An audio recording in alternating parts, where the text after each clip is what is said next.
मैं भगवान से आज कामना करता हूं। आज की जो प्रेस कॉन्फ्रेंस बुलाई है, इसका मेन उद्देश्य है, कल विधायक डॉक्टर जसवंत यादव ने एक प्रेस कॉन्फ्रेंस रखी थी। उस प्रेस कॉन्फ्रेंस में मुझे ऐसा लगा जैसे पुत्र मोह में वो बिल्कुल ही अपना मानसिक संतुलन खो बैठा है। उस प्रेस कॉन्फ्रेंस में उसने एक आरोप लगाया मुझ पर भी।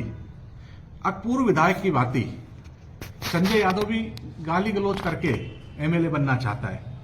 आज मैं आपके माध्यम से पूर्व विधायक से पूछना चाहता हूं, अगर एक भी ऐसी जगह बता दीजिए, एक भी ऐसा वाकया बता दीजिए जब मैंने कभी कोई गाली बकी हो। मैंने हमेशा सिद्धांतों की राजनीति की है, मुद्दों की राजनीति की है। कोई भी एक बात बता दीजिए जब कहीं गाली बकी हो। बिल्कुल वो सरासर झूठ बोलता है। उसको लगता है अब उसका बिल्कुल राजनीतिक ग्राफ गिरता हुआ जा रहा है। वो पुत्र मोह में धृतराष्ट्र की तरह बिल्कुल अंधा हो गया है। उसने मुझ पे एक और कहा, उसने कहा एक नया शब्द इस्तेमाल किया था कल, क्या कहा था? ऐसा कुछ बूंगाराम। उसने कहा ये संजय भी बूंगाराम हो गया, इसके भेजे में दिमाग में बूंगा भर गया है, जो बड़ों को गालियां देने लगता है। मैं उससे पूछना चाहता हूं, अगर ये बूंगाराम इस्तेमाल आप अपने बेटे मोहित यादव के लिए करते तो ज्यादा अच्छा होता। जो व्यक्ति मोहित यादव जवान की मृत्यु पर लड्डू मांग लेता हो, वो बूंगाराम हुआ? कौन बूंगाराम हुआ? परंतु उसको पुत्र से ज्यादा किसी से मोह नहीं है। वो इतना अंधा हो रहा है, उसके सारे दिन पुत्र मोह देखता है। अभी उसने कहा अब मेरा बेटा तो किसी पद पे है ही नहीं। फिर मैं उससे पूछना चाहता हूं, जब आपका बेटा किसी पद पे नहीं है तो फिर उससे उद्घाटन किस कारण से आप कराते हो? जो सार्वजनिक कार्यक्रम में उनमें किस हैसियत से उसको लेके जाते जो किसी पद पे ही नहीं है?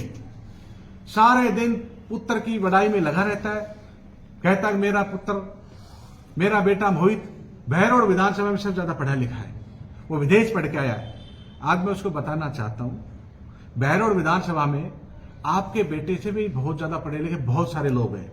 आज हमारे बहरौड़ क्षेत्र से बहुत सारे आईएएस रहे हैं, बहुत सारे आईपीएस हैं, बहुत सारे आरईएस हैं, बहुत सारे आरपीएस हैं। आज हमारे क्षेत्र से बहुत सारे न्यायिक क्षेत्र में हैं, बहुत सारे मैनेजमेंट क्षेत्र में हैं। आज हमारे क्षेत्र से बहुत सारे नौजवान डॉक्टर लगे जो अलग अलग उसमें अपना अच्छा परफॉर्मेंस दे रहे हैं। पर सारे दिन कहता मेरे बेटे मोहित यादव से कोई भी ज्यादा पढ़ा लिखा नहीं हुआ, केवल पुत्र मोह में फंसा हुआ सारे दिन। मैं डॉक्टर जसवंत यादव से कहता हूं, मैंने हमेशा संस्कार की राजनीति की है और हमारे ऐसे संस्कार नहीं है। गाली गलौज तो उसको भी सब लोग जानते हैं, जवानी से लेके उसने किस किस प्रकार के कार्य किए हैं। मैं मेरे मुंह से अपनी जबान खराब नहीं करना चाहता उसके बारे में कह के। उसने किस प्रकार से सीनियर नेताओं के, बहुत सारे सीनियर लोग जानते किस प्रकार सीनियर नेता थे उस टाइम में, उनके किसी की धोती खींचना, किसी की गाली बकना, ये सब उसने किया है। और मैं पहले भी कहता था, आज वर्तमान विधायक और पूर्व विधायक दोनों एक जैसे हैं। मैंने चुनाव में पूरे भाषण में कहा था दोनों एक मॉडल है, एक पुराना मॉडल, एक नया मॉडल है। आज वो सारी चीजें बात आ गई। जब पूर्व विधायक तमाम नेताओं के नाम बिगाड़ता था, उनको उपनाम देता था, आज डॉक्टर जसवंत क्या कर रहा है? वो भी यही सब चीज करने लग गया है, वो भी यही चीजें कर रहा है। तो उनको आज बहरौड़ के विकास पे काम करना चाहिए। आज उसके लोग भी क्या कर रहे हैं? सारे के सारे जो उनके लोग हैं आज हफ्ता वसूली करने में लग गए। सारे के सारे लोग उसके अवैध कब्जा करने लग गए। आज उसी प्रकार से जो पूर्व विधायक ने तानाशाही की थी, आज इस प्रकार ये भी बातें करने लग गया। अभी आपने बरडोद में देखा होगा, एक गरीब परिवार था, 35-40 साल से बसा हुआ था, मीनाओं का एक परिवार था, और उसको केवल राजनीतिक कारण से, अब उसने उसको वोट नहीं दिया, इस वजह से उसने उसका मकान तोड़ा दिया। मकान तो और भी बहुत सारे चारों तरफ बने हुए थे। अगर कार्रवाई करते, कोई अगर गलत था तो उसके खिलाफ कार्रवाई होती, सबके साथ एक जैसी कार्रवाई होती। परंतु व्यक्तिगत एक विशेष के साथ एक काम करना, अब तूने मुझे चुनाव में वोट नहीं दिया, तो उसमें क्या अंतर हो गया? दोनों एक जैसे हो गए। आज डॉक्टर जसवंत को पता लगने लग गया, आज उसका राजनीतिक ग्राफ गिर रहा है। लोग आज जब हम क्षेत्र में जाते हैं तो लोग कहते हैं भाई हमसे बहुत बड़ी एक भूल हुई है, हमें नहीं पता था संजय भाई आपको इतना वोट मिलेगा, नहीं तो हम दोनों को नहीं चाहते थे। जैसे मैं चुनाव में कहता था, बड़े चोर को मारने के लिए लोगों ने छोटे चोर को वोट दे दिया, और उन्होंने इस प्रकार का एक माहौल उस टाइम में क्रिएट कर दिया था। अब कांग्रेस को तो वोट ही नहीं है, 1000 से नीचे वोट आएगा। ये वर्तमान विधायक की कार्यशैली से लोग बहुत ज्यादा उस टाइम पे नाराज थे, उनकी तानाशाही से नाराज थे। तो इस प्रकार का माहौल क्रिएट किया कि ये दोबारा चुनाव जीत जाएगा, इसलिए लोगों ने भ्रमित होकर गलती की वजह से उनको वोट दे दिया। परंतु कोई बात नहीं, जनता जो आदेश देती है हम सब लोग उसको स्वीकार करते हैं। आज उसको जिता दिया तो जनता ने उसको जिताया, तो वो सबके लिए एमएलए है।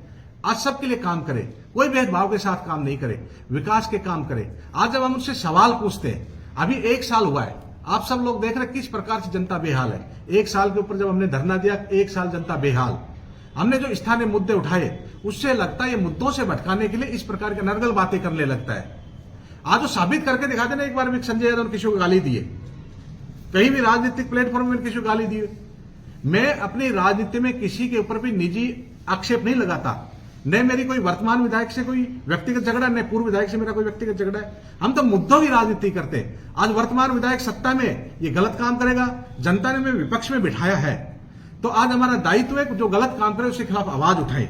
और अच्छा काम करेगा तो मैं तो उन लोगों में जो अच्छा काम करता हूं उसका स्वागत भी करेंगे, परंतु कोई एक अच्छा काम नहीं कर रहा। आज आप लोग देख रहे किस प्रकार से किसानों की वीसीआर भरी जा रही है, लाख लाख 2-2 लाख की वीसीआर भरी जा रही है, और जानबूझ करके उन लोगों को टारगेट भी किया जा रहा है जो चुनाव में उन लोगों के साथ नहीं थे, उनकी वीसीआर भरी जा रही है।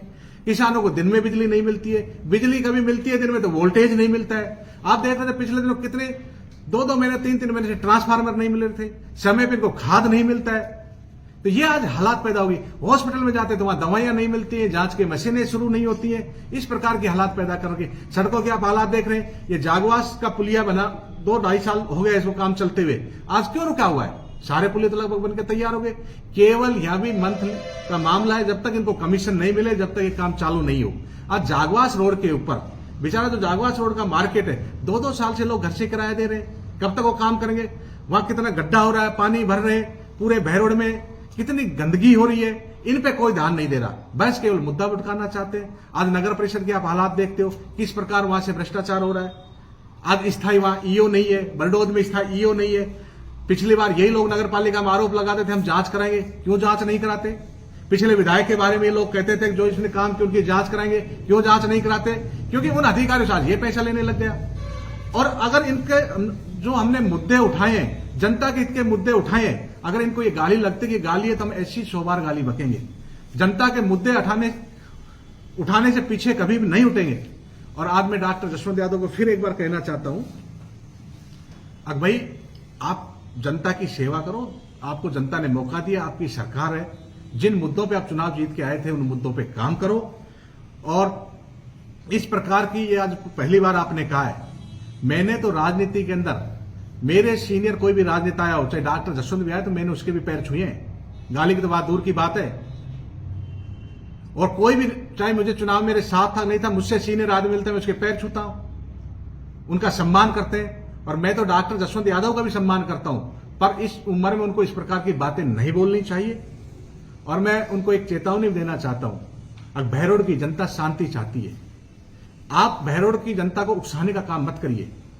आपका ये बेटा जो सबसे ज्यादा पढ़ा लिखा बताते हो, इसके बारे में मैं आपको बताता हूं, ये भी इसी प्रकार आजकल सोशल मीडिया का जमाना है, झूठी आइडिया बना करके और इस प्रकार की भड़काऊ पोस्ट डालने का ये भी काम करता है। इनकी पार्टी के नेताओं के बारे में उल्टा सुल्टा लिखते हैं, हमारे तो छोड़िए, झूठी पोस्ट डालते हैं और इसको ये पढ़ा लिखा हुआ बोलता है।